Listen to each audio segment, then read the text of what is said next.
ओम नमो भगवते वासुदेवाय। ओम लक्ष्मी नारायणाय नमः। जय श्री कृष्णा।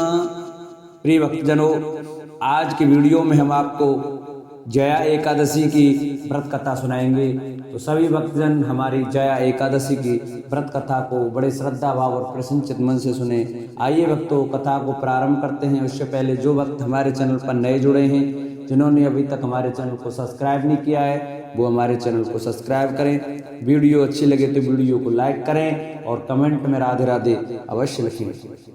इस साल माघ मास के शुक्ल पक्ष की एकादशी का व्रत 8 फरवरी यानी आज रखा जाएगा। इसे जया एकादशी कहते हैं। इस व्रत को रखने से पिशाच योनि से मुक्ति मिलती है। इसकी कथा इस प्रकार से है। युधिष्ठिर ने भगवान से पूछा कि भगवान, आप कृपा करके बताइए कि माघ मास के शुक्ल पक्ष की एकादशी को कौन सी एकादशी आती है, उसकी विधि क्या है, उसमें किस देवता का पूजन किया जाता है। भगवान श्री कृष्ण बोले, राजेंद्र, माघ मास के शुक्ल पक्ष में जो एकादशी आती है उसका नाम जया एकादशी है।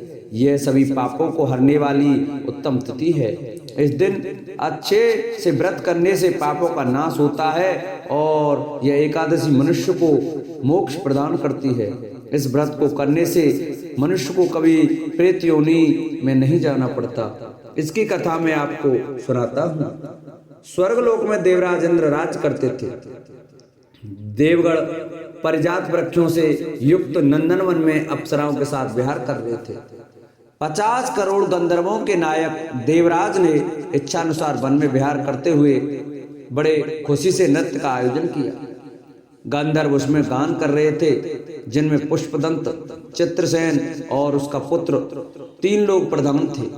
चित्रसेन की स्त्री का नाम मालिनी था। मालिनी से एक कन्या पैदा हुई थी जो पुष्पवती के नाम से प्रसिद्ध थी। पुष्पदंत गंधर्व का एक पुत्र था जिसको लोग माल्यवान कहते थे। माल्यवान पुष्पवती के रूप पर अत्यंत मोहित था। ये दोनों भी इंद्र के संतोषार्थ नृत्य करने के लिए आए थे। इन दोनों का गान हो रहा था। इनके साथ अप्सराएं भी थी। अनुराग के कारण ये दोनों मोह के वशीभूत हो गए। चित्त में भ्रांति आ गई, इसलिए वे शुद्ध गान ना गा सके।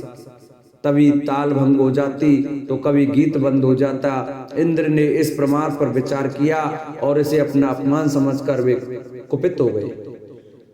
इस प्रकार इन दोनों को साफ देते हुए बोले, ओ मूर्खो, तुम दोनों पर धिक्कार है। तुम लोग पतित और मेरी आज्ञा भंग करने वाले हो, इसलिए पति पत्नी के रूप में रहते हुए पिशाच हो जाओ। इंद्र के इस प्रकार साफ देने पर इन दोनों के मन में बड़ा दुख हुआ। वे हिमालय पर्वत पर चले गए और पिशाच योनि को पाकर भयंकर दुख भोगने लगे। शारीरिक पातक से उत्पन्न ताप से पीड़ित होकर दोनों ही पर्वत की कंदराओं में विचरण करते थे। एक दिन पिशाच ने अपनी पत्नी पिशाची से कहा, हमने कौन सा पाप किया जिससे यह पिशाच योनि प्राप्त हुई। नरक का कष्ट बहुत भयंकर है और पिशाच योनि भी बहुत दुख देने वाली है। अतः पूर्ण प्रयत्न करके पाप से बचना चाहिए।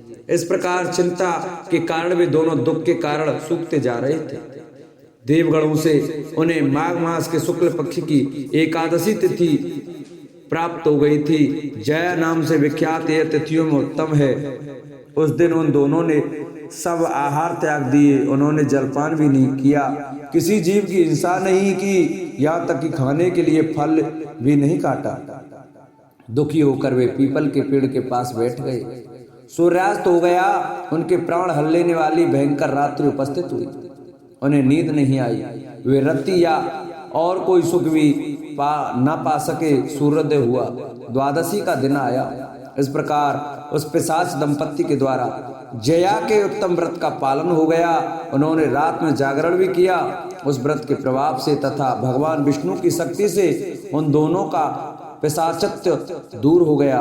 पुष्पवती और माल्यवान अपने पूर्ण रूप में आ गए। उनके दिल में वही पुराना स्नेह उमड़ रहा था। उनके शरीर पर पहले जैसे ही अलंकार शोभा पा रहे थे। इन दोनों मनोहर रूप धारण करके विमान में बैठे और स्वर्ग लोक में चले गए। देवराज इंद्र के सामने जाकर दोनों ने बड़ी प्रसन्नता से साथ उन्हें प्रणाम किया। उन्हें देखकर उस रूप में देवराज इंद्र को बड़ा आश्चर्य हुआ। उन्होंने पूछा, बताओ किस पुण्य के प्रभाव से तुम दोनों को पिशाचत्व दूर हुआ है? तुम मेरे श्राप को प्राप्त हो चुके थे, फिर किस देवता ने तुम्हें इससे छुटकारा दिलाया? माल्यवान बोला, स्वामी भगवान वासुदेव की कृपा और जया एकादशी के व्रत के प्रभाव से हम पिशाच योनि से मुक्त हुए हैं। भगवान श्री कृष्ण कहते हैं कि राजन, इस कारण एकादशी का व्रत करना चाहिए। नरश्रेष्ठ जया एकादशी ब्रह्महत्या का भी पाप दूर करने वाली है। जिसने जया एकादशी का व्रत कर लिया, उनसे सभी प्रकार के दान दे दिए और सभी प्रकार के यज्ञों का अनुष्ठान कर लिया।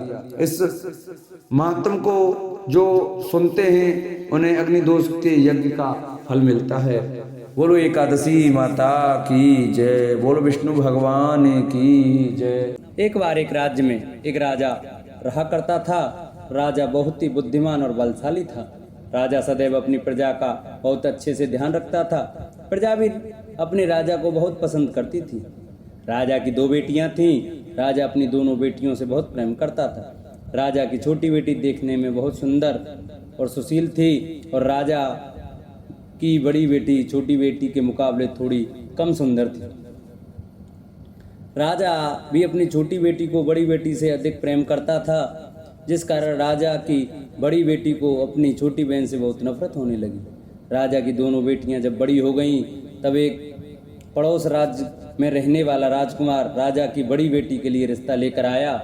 लेकिन जैसे ही उस राजकुमार की नज़र राजा की छोटी बेटी पर पड़ी, तो वह राजकुमार राजा की छोटी बेटी पर आकर्षण हो गया और उससे पहली नज़र में प्रेम कर बैठा।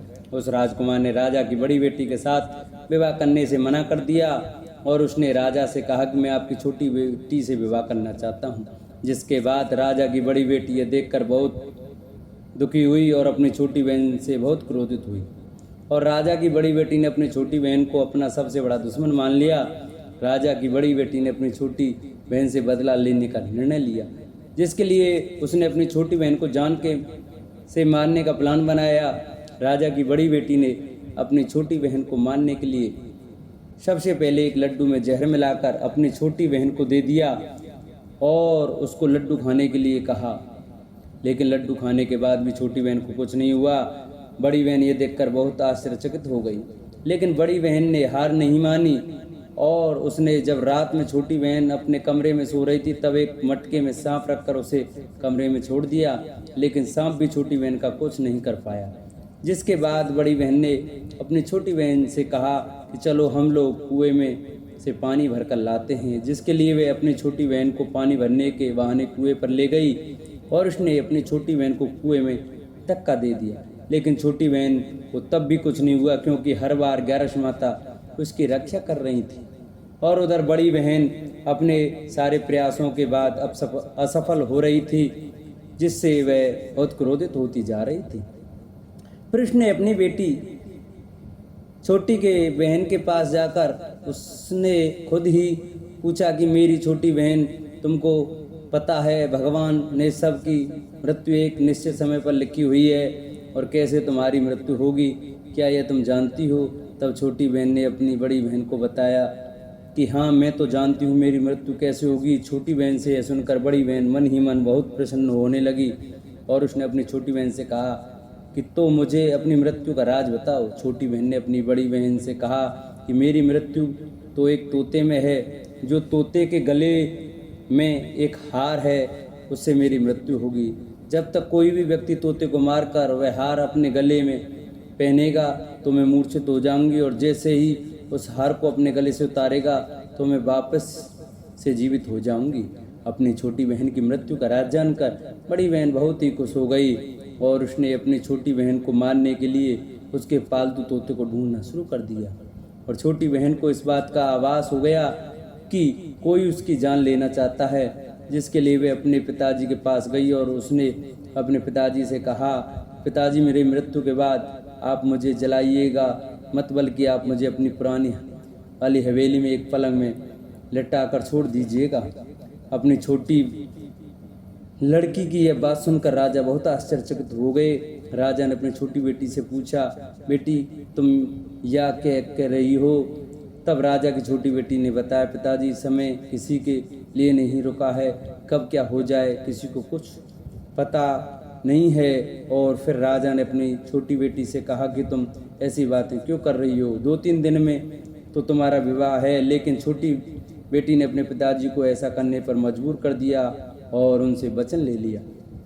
राजा ने भी अपनी छोटी बेटी की बात स्वीकार कर ली और 2-3 दिनों के बाद जब शादी का समय आया तब राजकुमार बारात लेकर राजा के घर आया और राजकुमार और राजा की छोटी बेटी का विवाह शुरू हो गया। जैसे ही राजा की छोटी बेटी राजकुमार के साथ फेरे लेना शुरू करती है तो उसकी बड़ी बहन अपनी छोटी बहन के कमरे में जाकर उसके तोते को पकड़ लेती है और उसको जान से मार देती है। तोते की गले में जो हार था उसको अपने गले में धारण कर लेती है। जैसे ही बड़ी बहन उस हार को अपने गले में धारण करती है तो उधर छोटी बहन 3.5 फेरे ही ले पाती और वहीं पर बेहोश होकर गिर जाती है।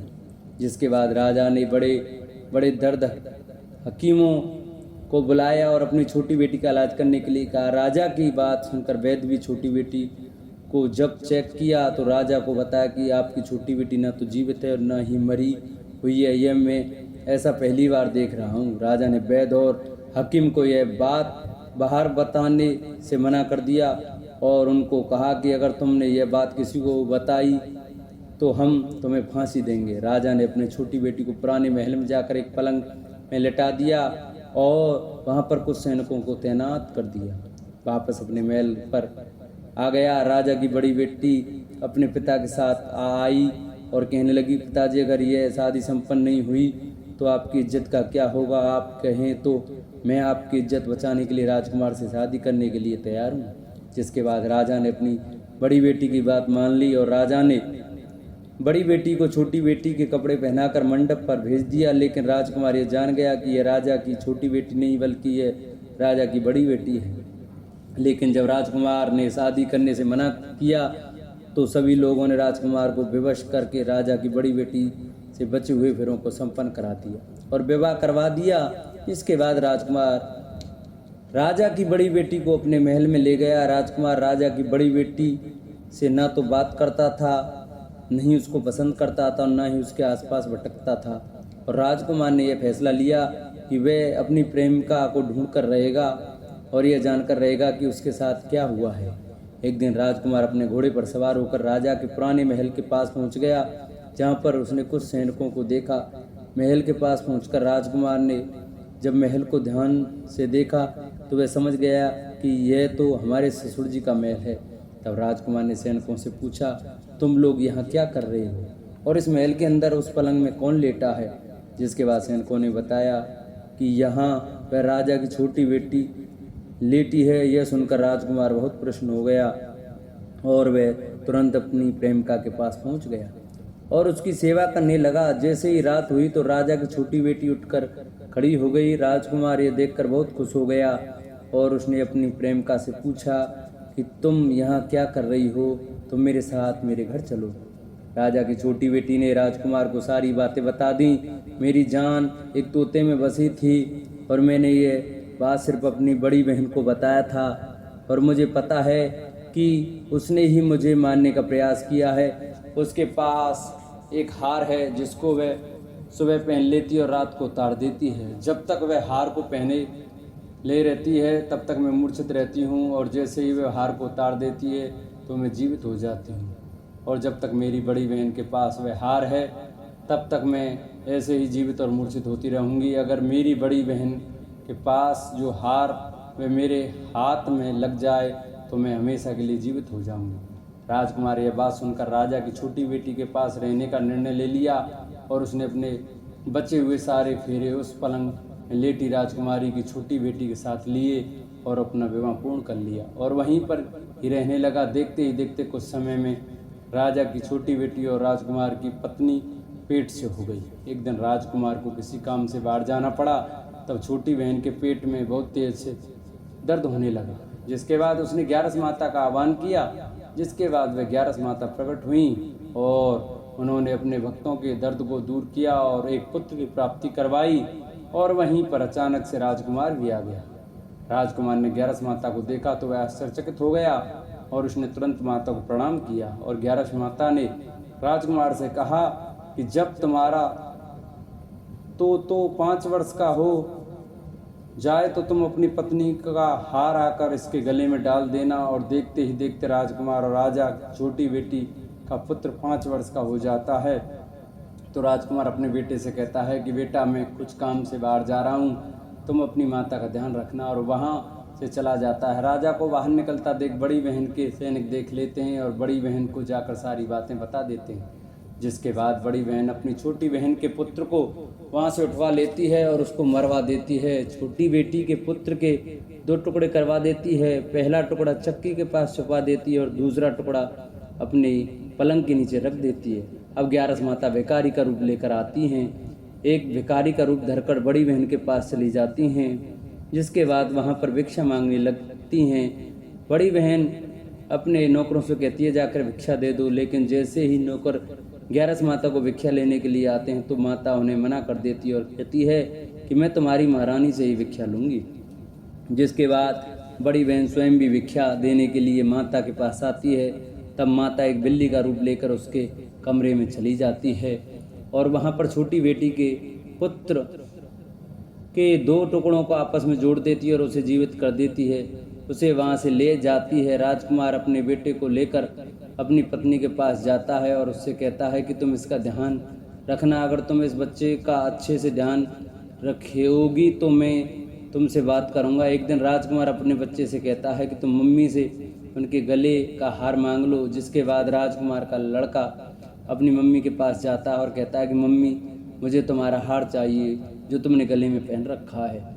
यह सुनकर पहले तो बड़ी बहन क्रोधित होती है और उसको यह याद आता है कि राजकुमार ने कहा था कि अगर मैं इस बच्चे का ध्यान अच्छे से रखूंगी तो वह मुझसे बात करेंगे। जिसके कारण वह हर हार को उस बच्चे को दे देती है और वह तुरंत हार को ले जाकर अपने पिताजी को दे देता है। और तभी राजकुमार अपने बेटे को लेकर वहाँ से जाने लगता है और अपनी पत्नी से कहता है कि तुम हमारे लिए खाना बना कर रखना, मैं शाम को आकर तुम्हारे साथ खाऊंगा।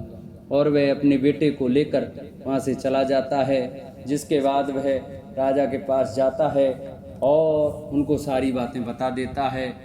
राजा अपनी बड़ी बेटी की यह करतूत सुनकर बहुत क्रोधित होते हैं और अपनी परवरिश पर ही दोष देने लगते हैं और राजकुमार को अपनी छोटी बेटी के साथ रहने का आदेश देते हैं। जिन भक्तों को हमारी ये एकादशी की व्रत कथा अच्छी लगी हो वो हमारी वीडियो को ज़्यादा से ज़्यादा शेयर करें। जिन्होंने चैनल को सब्सक्राइब नहीं किया है वो चैनल को सब्सक्राइब कर वीडियो को लाइक करें और कमेंट में राधे राधे अवश्य लिखें। बोलो विष्णु भगवान की जय।